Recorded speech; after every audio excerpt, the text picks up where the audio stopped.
There are a number of things that might kill us, but we can't control all of them. However, one of the most important things that we can control is food.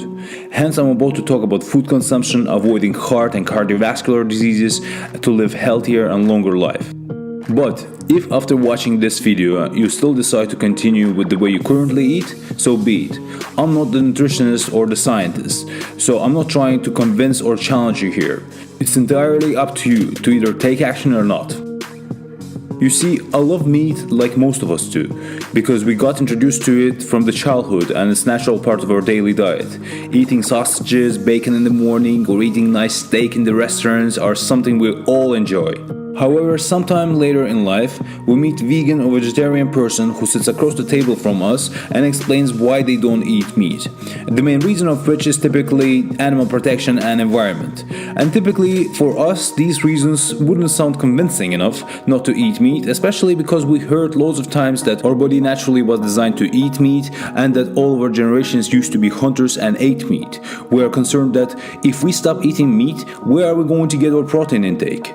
We don't consider plant-based, vegan or vegetarian diets to be traditional diets. We say that vegetarianism and veganism is another business that makes money from people who rely only on substitute foods. Also, we say that these days most of the plant-based foods aren't as healthy as they used to be in the past. And look, those who say this are to some level right. Hence we continue eating meat, but then one day we find out that our parents or relatives from the age of 40 years onwards start having heart diseases, cardiovascular diseases, breast cancers, and all sorts of other diseases which shortens their life and kills them. We heard that the causes of these diseases were typically due to genes or just unknown. There is no cure for it, and there is no way to prevent it from happening. However, over the last decade, many findings had shown that if we consume plant-based foods, we can definitely avoid the causation of these diseases, or if we happen to have any of these diseases, we can even revert them. In this case, you might be like, there we go, he found another reason to blame my pork, to blame my sausage, to blame my animal-based foods. Hey, but don't worry, I promise I'm not gonna touch them. I'm just going to outline some facts, and as I mentioned earlier, if it doesn't completely open your eyes and change your perspective, then feel free to stay with what you currently eat. The reason animal-based foods and junk food cause diseases are the following. Meat has an inflammatory bacteria. Once we consume a single meal of meat, dairy, eggs, or processed junk, our immune system reacts with inflammation. And when we consume it on a continuous basis, the inflammation in our body constantly keeps reappearing. The reason it doesn't affect us from younger ages is because our immune system is stronger when we are young, so it allows it to fight that inflammation. But after 40 years old, our immune system becomes more vulnerable and less likely to fight the continuous inflammation which leads to those diseases. However, if a person has a poor immune system from the younger age, then the chances are that he or she will get sick faster. So eating animal-based foods or processed junk is hurting. It's similar to banging your chin really bad off a coffee table. If you bang it, it will be red, swollen, and painful. But your chin will heal naturally if you just stand back and let your body work its magic. What if you kept banging it into the same place 3 times a day? Say breakfast, lunch, and dinner. It would never heal. You can go to your doctor and complain that your chin hurts. He will write you a prescription for some painkillers, and if you go back home and still banging your chin 3 times a day, but this time with the painkillers on you, you will feel so much better. Especially as we know modern medicine is very strong these days, so it will give you a tremendous relief, but it's not doing anything for underlying cause. So instead of causing inflammation in our body when we are younger, we can prevent an inflammation happening in our body by letting our body heal itself, by simply not consuming animal-based products and processed junk. As physician Michael Greger said, best kept secret in medicine is given the right conditions, the body can heal itself. However, drug and pharmaceutical industries don't want people to know that the body can heal itself, because if the public knows this information, they won't make as much money as they currently do. And this will make their businesses crush. They need people getting sick, people getting diseases, and then buying medications so that they can make money of it.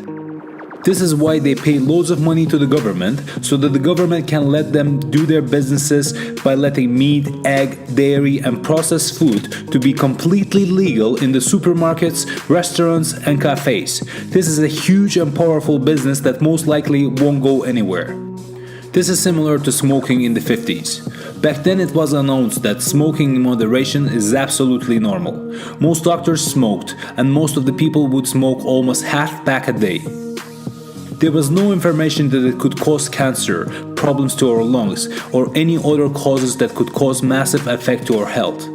It took more than 25 years and 7,000 studies before official surgeon report about smoking came out in the 60s, which said that smoking caused serious health injuries. Only after that report, the cigarettes were labeled as smoking can kill you, cigarettes cause cancer, cigarettes cause fatal lung disease, etc. What's interesting though is that even though there were 6,000 studies completed against smoking prior the final surgeon report was published, it still didn't give people any heads up about the negative effects of smoking. What a powerful industry, we might say. But similar to smoking, today meat, dairy, egg and processed food industries are using the same tobacco industry tactics by trying to twist the science and confuse the public. Soon or earlier, the system will change, same as we are all aware of smoking now. But same as with smoking, it will take years and a bit more studies until the system completely changes. And all people all of a sudden will get fully aware of this. Although these days, due to technology and social media, information is being spread way more faster than in the past. That's why we notice more and more vegans these days, and people talk more about veganism and plant-based diets. More and more people become sensitive to their bodies and the food they eat, which ultimately makes them reduce their meat and junk food consumption. This includes many celebrities too, like Jay-Z, Beyonce, Miley Cyrus, Ariana Grande, and J-Lo, who also went vegan. The reason many people still don't take any actions is because there are tons of research and information in the market that still confuses people. And as a result, if we ask any omnivore why he still eats animal-based foods, and as an answer he will tell us that there is loads of information that proves that meat is a healthy part of their diet. However, the truth is that this information is published by health organizations which are funded by companies like KFC, Mars, and dairy companies like Danone. It's probably difficult to believe this, but this is truth. Thanks to movies like What the Health, which expose the real secrets that health organizations and governments try to hide away from us. So my assumption is that few years later everyone will be aware of this, and most of animal-based foods will also be labeled like cigarettes. For example, it will say chicken causes heart disease, eggs can kill you, beef creates blood cancer, dairy causes cholesterol, etc. And it will be only your own choice whether you still prefer to buy and consume those same as cigarettes. Yes, vegan industry is a business too, but it has to be a business for people to produce, pack and deliver them to our grocery shops. And yes, some of the plant-based products are also processed like soy milk, but even though it's processed, it's still less harmful than organic cow milk. Cow milk naturally contains animal protein which promotes cancer growth, and it's high in cholesterol and saturated fat which can cause heart disease, diabetes and osteoporosis. Soya milk on the other hand is naturally free of cholesterol and low in saturated fat. It also contains no lactose and it's a good source of protein and potassium. Unlike cow milk, soya milk helps to reduce heart disease risk, prostate cancer, osteoporosis, and Alzheimer's disease. However, I'm absolutely not biased, and I know that this doesn't mean that all of the plant-based foods are ideal, because even vegetables these days are pesticide contaminated. But if we look at the statistics provided by the science, meat has a number of times more pesticides than vegetables. And we can see that foods contained in vegan diet have lowest amount of pesticides. Look at it this way. Plants grow and then are eaten by animals. Those animals then get killed and reproduced for humans to eat. Then we as humans end up eating those animals in boiled, fried and baked forms. And the reason animals have high amount of protein is because of the plants that they eat, as those plants are the original source of high amount of protein. So it doesn't make any sense when we say that we need to eat meat to get our protein intake, because what we really need is enough plants like broccoli, kale, spinach, peas, beans, etc. to get our actual protein intake. This makes it clear that animal-based diet is not at the same level as plant-based diet. So those who continue putting both in the same bucket just lying to themselves. For example, we all have seen a drunk person who barely stood on his feet and said, "I'm not drunk, I'm just fine," and continued drinking, then ended up falling and embarrassing themselves. However, those who admit by saying, "Yes, I'm drunk," they quickly realize it, reduce the consumption of further drinks, and become sober faster. The point here is that if we continue consuming meat without admitting the negative consequences, we stay vulnerable to potential diseases. But if we say, "Yes, I eat meat, and yes, I understand the potential consequences that comes with it," then this might ultimately help us to be more mindful of what we consume and slowly help us to start eating correctly and ultimately protect our health in the long term. The reason why many people living in Asian countries like Japan live for more than 80 years is because they eat mostly plant-based and vegan foods. It's unfortunate that most people start watching these type of videos only when they get diagnosed with some of the diseases, instead of looking at them now while they aren't ill. By doing your research now, you will feel like you are ahead of everyone and will have happier and longer life while preventing yourself from diseases. And even if you have a disease, you can potentially reverse that disease by consuming plant-based foods. Now, I know that throughout this video, I might look like I'm an advocate of veganism, but I'm absolutely not, because I'm not vegan whatsoever. I just made a choice to reduce the consumption of animal-based foods and increase the consumption of plant-based foods by simply using 80-20 principle, about which I will talk towards the end of this video. I understand that most likely after watching this, not everyone will be able to cut off animal-based products completely, because as mentioned earlier, meat industry is currently present and is part of our culture.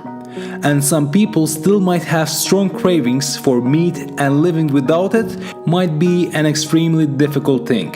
But this doesn't mean that you can't make a choice. Think about it the way we vote for politicians. Most of the times we know that they are all bad, but we still go and vote for the least worst one with the hope for positive changes happen. Same thing here. If you think that all of the foods are bad, then go for the least worst one to have some positive changes happen. There is no need to name yourself a vegetarian or vegan. You just eat less animal-based products because you are cautious of your health. To help with this, you can apply 80-20 principle, the meaning of which is majority of effects come from minority of the causes. And this is how we can apply it to our food. Let's say you can eat plant-based foods 80% of the time, Monday to Friday, and then eat animal-based foods 20% of the time, only on the weekends. Or another example where this principle can also be applied is when you eliminate all 80% of animal-based products and only leave out 20%. So this might be something that you can't absolutely live without, let's say dairy, cheese and butter. Remember, making some choice is better than making no choice, and especially in this case, where our choice helps us to prevent us from potential early death diseases. If you'd like to see more videos, then subscribe today.